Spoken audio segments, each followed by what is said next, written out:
Ready? Play. Obviously, you've been with Liam for the best part of a decade, so you never had this conundrum. But I'm going to put a conundrum to you now, and it's left field compared to what we have been talking about. Which of the big three on the men's side would you have liked to have coached? If one of them, if they, all three came up to you, let's go for sort of 5-10 years ago when they were in their pomp. So Becker, I think, was with Novak about 10 years ago, and 10 years ago, I guess Rafa was with his uncle, but coming to the end of that relationship in 2016, 2017. In fact, a similar juncture as well, I think Roger changed coaches. Those three come up to you in 2016, and they say they all want you to be their coach. Which one are you going for? If you weren't with Liam, of course.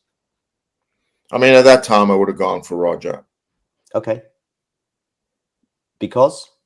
He kind of did what I was thinking when he came out in Australia. It was 2018. 2017, 17, where he came back from injury and just started taking the ball so early, and really going after his backhand, and that was an unbelievable game changer. I remember saying to a very good friend of mine,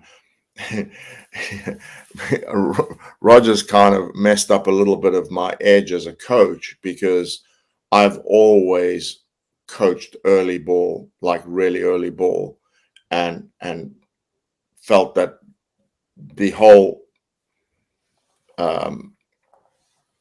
way to becoming a really good player is able to rush opponents, because everybody hits the ball so well these days. If you don't rush them, it's very difficult to suck errors, and they all move so well.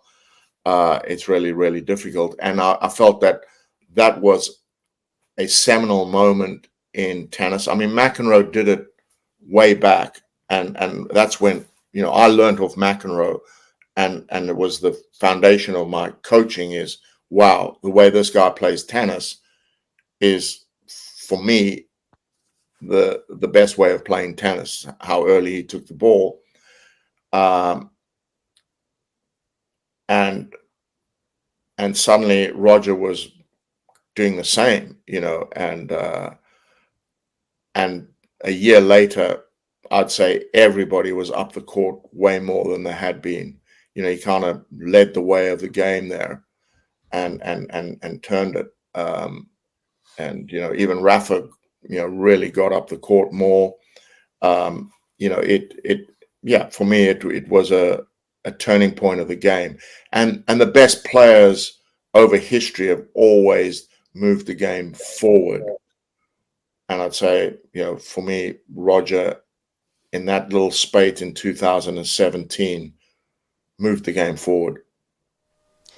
If you enjoyed this video, make sure you hit that like button. Don't forget to subscribe and click that notification bell so you don't miss out on all things tennis.